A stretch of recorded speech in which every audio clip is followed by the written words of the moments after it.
when you've got the Good Guy show where there's a competition for Street Machine of the Year and Street Rod of the Year, it's always interesting and very intriguing to come across a patina, not just any patina.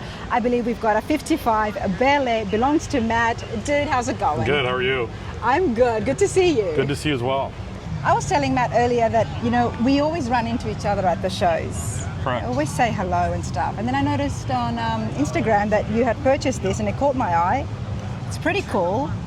And you've done a lot to it. Yeah, you know, some buddies and I, we did a road trip for the Tri-5 Association in Woody's, and I'd always build shiny, pretty cars, and you know, those shiny, pretty cars, you don't want to drive them across the country. So I drove a car for Chris Sondels, and we decided to build one, and you know, we wrote a story about it in the Tri-5 magazine, and I went out and looked for a car and tried to find the best patina car I could find that.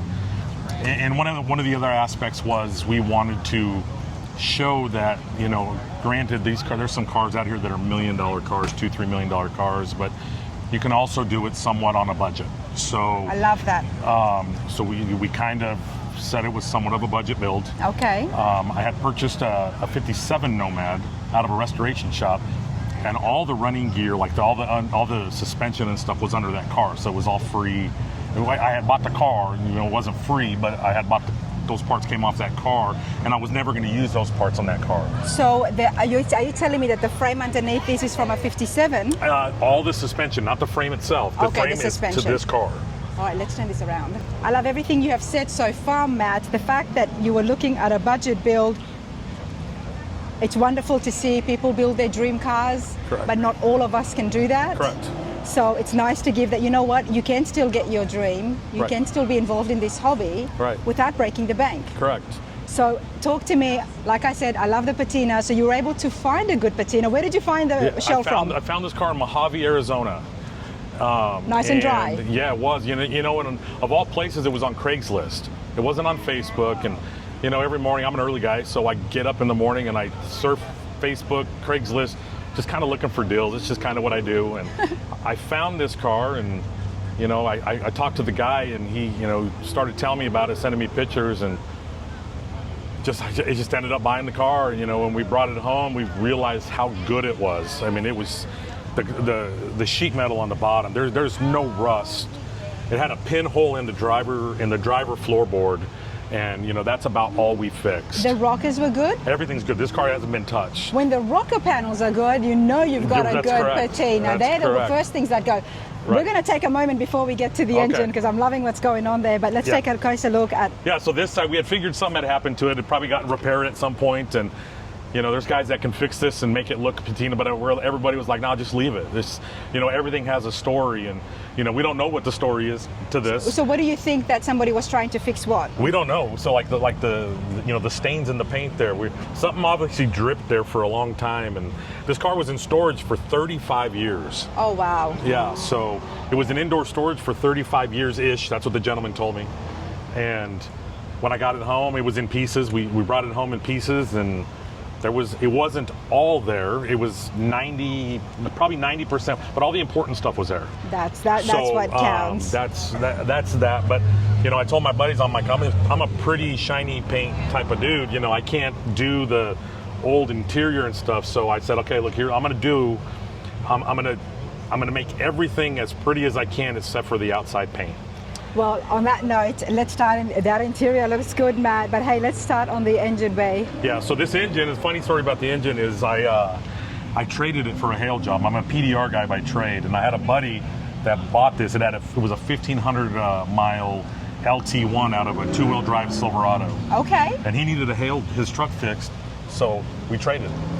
So I disassembled. Take note, everybody. Ask around. Ask your friends. You never know what people have got inside those garages. Oh, yeah, absolutely. So, and there again, the budget thing, right? Yep. So the budget thing was like, okay, well, I can donate my labor, and I got a great motor. You know, it was a 1,500 mile LT1 with a 6L80 behind it. It's practically a crate motor. And it doesn't look like a stock anymore, but I'm like, okay, well, I'm gonna do my thing to it, right? So this is some of your paint work that you've done. This is, you know, my buddies. You know, I have a bunch of buddies that helped out, and before I started doing it, I asked them, I said, hey guys, look, this is what we're going to do, right? We're going to do a budget build, kind of like, get your buddies to help you and whatnot. So my buddy Billy Wooten in Clarksville, Tennessee, painted the bottom of the car, the firewall, some other pieces, the motor and stuff. And I have a buddy named Frank Tenorio there in Denver, and he helped paint the intake and the valve covers, and so we're just grinding on them and just kind of everybody just chipping in.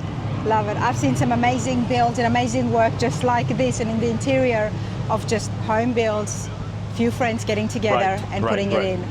So the interior, I said we were going to do stock interior, and so I called my friends at Cars and told them kind of what I wanted, and I have a great buddy named Mark Lopez, Elegance Auto Interiors in California, and Carlos Rodriguez, he done the sound system. This car has 15 speakers in it. 15 speakers? Yeah, I'm a guy from the 80s and 90s. I like loud music, so. I do too, but 15? There's 15 speakers in here. We can see kicker panels, door panels. You've got extra ones on the door panels. Yeah, there's 3 12-inch woofers behind the seat.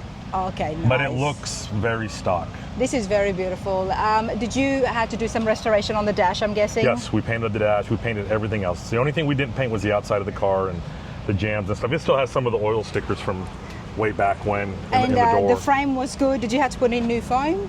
All new foam and stuff like that. And actually, my wife has had a couple back surgeries, so we actually put heated seats and power lumbar into a stock seat. How did you do that? That's Mark Lopez. That's his. I told him what I needed, and he's like, he can do it, so he did it. That's pretty cool. Yeah.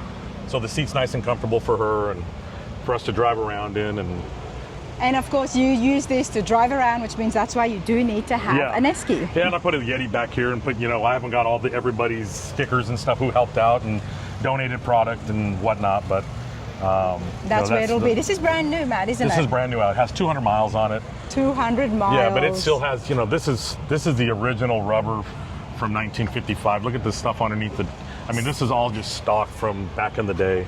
It was in storage for 35 years. 35 years, yeah. But it was actually covered storage. It was covered storage, correct. That would explain that, because to see the rubber still be in good shape, you know that it was actually kept somewhere covered away from the elements, I guess. Correct.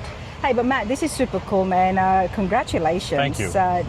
You had already done a build, not just any build. The build actually won Tri-5 of the Year. Correct. In 2017, I built a black 55 Chevrolet that was just fortunate to win that award. I didn't know nothing about that show, and some buddies that were racing gassers just kind of coerced me into coming down there, and that kind of got me hooked up with the Tri-5 Association and Chris Sondels, and that's just kind of where it went from there. And I should be there this year, everybody. So I missed it last year, but I will be there this year. It's going to be a lot of fun.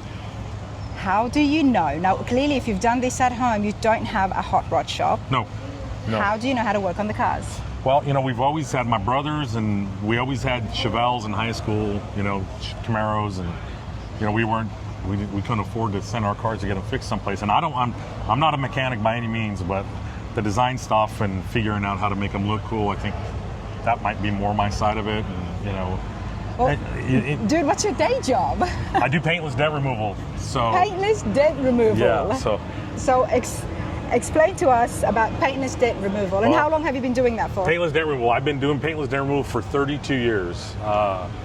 So it's basically, hail damaged door dings and fix it without painting it. It's just the art of reshaping metal, but when it's painted. But when it's painted. Yeah. So I've done it all my life. I've been doing it since I was 22 years old. Yeah. It's definitely a craft. It's a craft, without a doubt. Yeah. I mean, to be able to get a dent out without damaging the paint. Correct. That's okay. And I'm fortunate to live in Denver, where it hails a lot. And about 5 years ago, I started my own business, and my son just graduated college, and he played college baseball, and he's gonna pal up with me, and we're gonna have our own little family business going. Oh, I absolutely love that. Absolutely love that. Let's keep in touch on what Matt gets up to. What's your social that you post most regularly on? It's at Colorado Matt 71. At Colorado Matt 71. Matt is also part of the Triple Crown of Rodding, which is approaching fast. Correct. That's a great show. Amazing show. It's September, Super Speedway, Nashville.